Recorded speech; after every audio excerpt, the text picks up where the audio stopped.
Assalamu alaikum students, hope so you all are fine. Next topic of discussion is insect behavior. Insects have many complex behavior patterns. Most of these are innate or genetically programmed. Insects जो हैं उनके अंदर complex behaviour patterns जो हैं वो देखने को मिलते हैं, लेकिन उनमें से ज़्यादातर जो इंसेक्ट्स होते हैं उनके अंदर इननेट बिहेवियर जो है वो देखा जाता है, जो कि जेनेटिकली उनके अंदर ट्रांसफ़र होता है।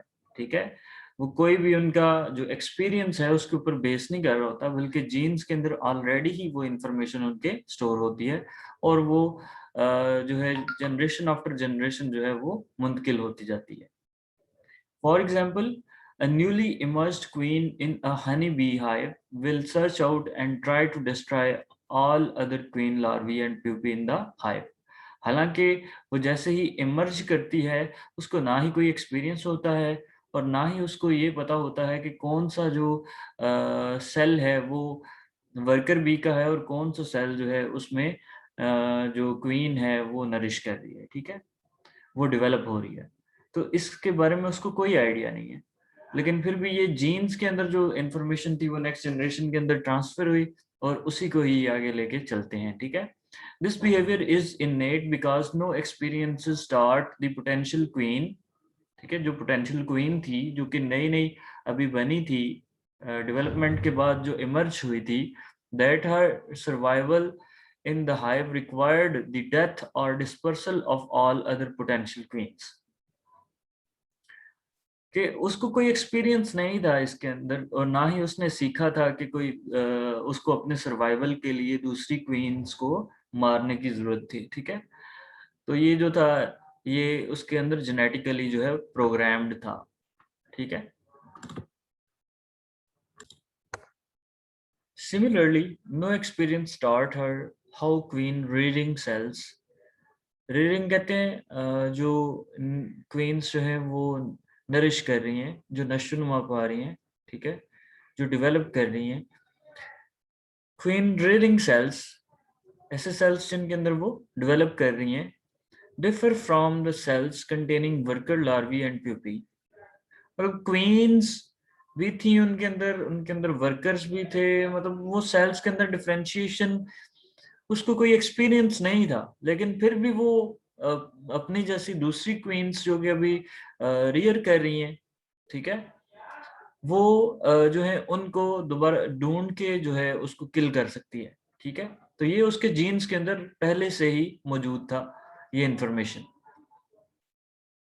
Some insects are capable of learning and remembering, and these abilities play important roles in the insect behavior. Moving towards the next slide, social insects. अब कुछ जो है और कुछ जो इंसेक्ट्स ऐसे होते हैं जो कि कॉलोनीज की फॉर्म में रहते हैं। ठीक है, social behaviour has evolved in many insects and is particularly evident in those insects that live in colonies. ठीक है, कि जो सोशल बिहेवियर है वो सिर्फ और सिर्फ उन ऑर्गेनिजम्स के अंदर जो है वो देखा गया जिनके अंदर जो कि कॉलोनीज की फॉर्म में रहते थे। ठीक है, इनमें आ जाती हैं बीज, हनी बीज, वॉस्प्स, एंट्स एंड टर्माइट्स। ठीक है, जो दीमक होती है। Usually different members of the colony are specialised.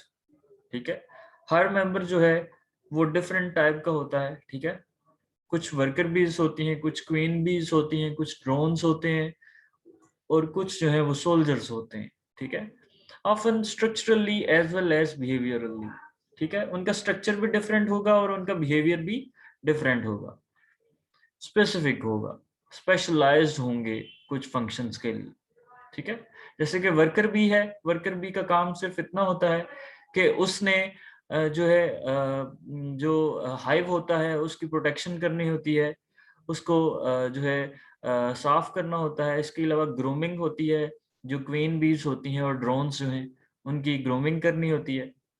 ठीक है, उनकी केयर करनी होती है। इसके अलावा नेक्टर और जो हमारे पास पोलन्स होते हैं उनको कलेक्ट करना होता है। ये वर्कर बीज हैं। इसके अलावा जो फीमेल जो क्वीन बीज हैं, क्वीन बीज का काम सिर्फ इतना होता है कि उन्होंने फर्टिलाइजेशन का प्रोसेस जो है वो करना है और अपने जैसी जो नई जो बीज हैं उनको ढूंढना है और उनको किल कर देना है। इसके अलावा वो डायरेक्शंस भी देती हैं जो वर्कर बीज हैं उनको, ठीक है। वो किस तरह से देती है नेक्स्ट हम डिस्कस करते हैं, ठीक है। Social behavior is most highly evolved in the bees, wasps, and ants. Order Hymenoptera, ठीक है, जिसमें हनी बीज आ जाती हैं, एंड इन टर्माइट्स ऑर्डर आइसोटेरा, ठीक है। Each kind of individual in an insect colony is called caste. जो जात पात होती है, जिस तरह ह्यूमन है इसने बनाई ये कास्ट सिस्टम, इसी तरह इंसेक्ट्स के अंदर भी एक कास्ट सिस्टम मिलता है। कुछ वर्कर बीज होती हैं, कुछ क्वींस होती हैं, कुछ जो है वो ड्रोन्स होते हैं, और समटाइम्स जो है सोल्जर्स भी मिलते हैं। Often 3 or 4 castes are present in a colony. जो कॉलोनी है उसके अंदर अक्सर जो है 4 मिलती हैं या फिर 3 जो है कास्ट हमें देखने को मिलती हैं। समटाइम्स सोल्जर्स होते हैं, समटाइम्स सोल्जर्स नहीं होते। Reproductive females are referred to as queens, ठीक है। जो रिप्रोडक्टिव फीमेल्स होती हैं उनको क्या कहते हैं? क्वींस। जो वर्कर्स हैं, worker bees, they may be sterile males और फीमेल्स, ठीक है, और sterile females like in order Hymenoptera, ठीक है। और जो फीमेल्स जो स्टीराइल होती हैं टर्माइट्स के अंदर भी, वो मेल्स भी हो सकती हैं और फीमेल्स भी हो सकती हैं, लेकिन जो हनी बीज हैं उनमें वो स्टीराइल फीमेल्स ही होंगी। स्टीराइल का मतलब होता है जो सेक्सुअली रिप्रोड्यूस करने की सलाहियत नहीं रखती। And they support and protect the colony. अब वो क्या करेंगी? वो प्रोटेक्ट करेंगी वर्कर बीज। पहले हम इस चीज को डिस्कस कर चुके हैं, ठीक है। उनका काम सपोर्ट और प्रोटेक्ट करना होता है कॉलोनी को। There reproductive organs are often degenerate, और उनके जो रिप्रोडक्टिव ऑर्गन्स होते हैं वो डिजेनरेट हो जाते हैं। फर्दर जो है अगर हम देखें तो रिप्रोडक्टिव मेल्स भी होते हैं, ठीक है। रिप्रोडक्टिव मेल्स को हम किंग्स या ड्रोन्स कहते हैं, जो कि इंसेमिनेट करते हैं क्वीन को, ठीक है। उनका काम सिर्फ इतना होता है कि उन्होंने फर्टिलाइजेशन करनी है जाके, ठीक है। इनकी भी केयर करने के लिए जो वर्कर बीज हैं वो एक्टिव होती हैं। सोल्जर्स। अब सोल्जर्स में क्या होता है कि इनमें मैंडिबल्स होते हैं, लार्ज मैंडिबल्स, जो कि डिफेंड करने में हेल्प करते हैं अगर कोई जो है अटैक होता है तो। सोल्जर्स आर यूजुअली स्टीराइल, ठीक है, वो स्टीराइल होते हैं।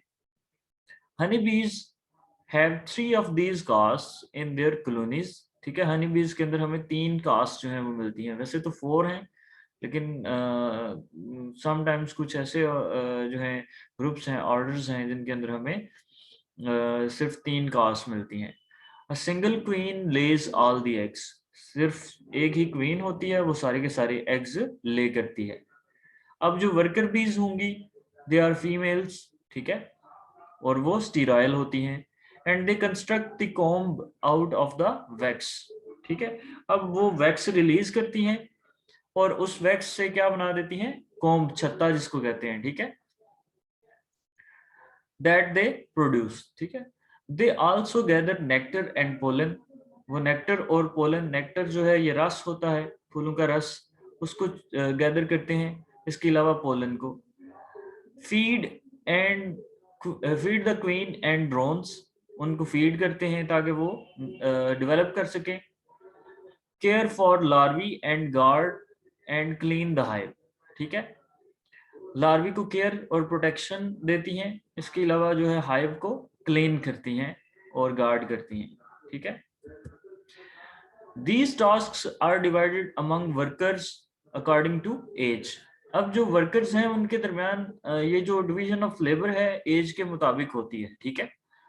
जो यंगर वर्कर्स होती हैं वो हाइव के अंदर ही रहती हैं और उसके मेंटेनेंस में रोल प्ले करती हैं। इसके अलावा जो ओल्डर वर्कर्स होते हैं वो जो है नेक्टर और पोलन को इकट्ठा करते हैं और इनमें जो ज्यादातर होते हैं वर्कर्स वो 1 मंथ तक जो है वो जिंदा रह सकते हैं, जबकि क्वीन जो है वो सेवरल ईयर्स तक सरवाइव कर सकती है। ठीक है। Drones develop from unfertilised egg. हाँ, तो अब जो है ड्रोन्स ये अनफर्टिलाइज्ड एग से डेवलप करते हैं। ठीक है, पार्थिनोजेनेसिस के प्रोसेस के थ्रू वो क्या करते हैं, वो काम नहीं करते बल्कि वो सिर्फ फीडिंग करते हैं और उनका काम सिर्फ इतना होता है कि उन्होंने एग्स को फर्टिलाइज करना होता है। ठीक है।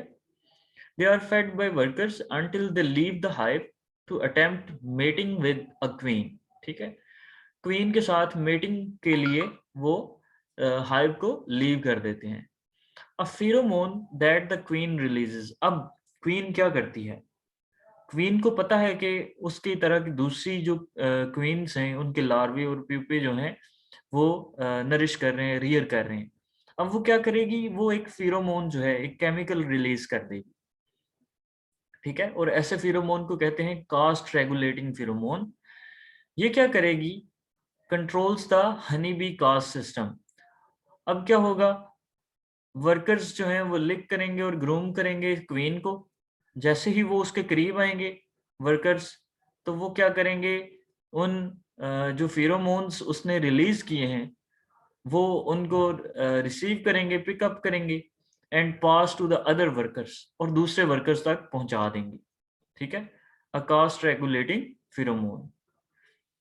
अब ये जो फेरोमोन है ये उन वर्कर्स को जो है एक डायरेक्शन देगा कि जो रेयरिंग न्यू क्वींस हैं उनको रोका जाए, उनको किल कर दिया जाए। ठीक है, उनकी जो है डेवलपमेंट ना होने दी जाए, ताकि जो है एक ही क्वीन जो है उनके हाइव को कंट्रोल कर सके।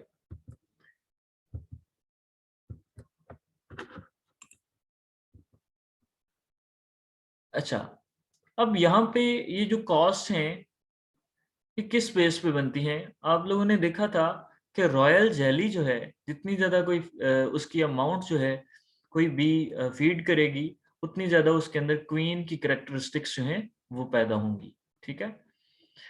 कि अगर रॉयल जेली की अमाउंट कम उसने जो है कंज्यूम की है, तो वो क्वीन नहीं बल्कि वर्कर बी होगी। अगर ज़्यादा की है, तो वो क्वीन होगी। एज द क्वीन एजेस और इफ शी डाइज, अगर एक क्वीन जो है वो बूढ़ी हो जाती है या फिर वो मर जाती है, तो इस दौरान क्या होता है कि उससे जो हार्मोन जो रिलीज हो रहा होता है, जो सॉरी फेरोमोन रिलीज हो रहा होता है कास्ट रेगुलेटिंग, वो उसकी मिकदार भी कम होती जाती है। जैसे ही उसकी मिकदार कम होती है, तो ये स्टिमुलस होती है वर्कर्स के लिए, वर्कर बीज के लिए, ताकि वो क्या करें कि वो दूसरे जो लार्वी हैं, जो क्वीन लार्वी हैं, ठीक है, न्यूली रेयरिंग क्वीन लार्वी, उनको फीड करना शुरू कर देंगे। ठीक है,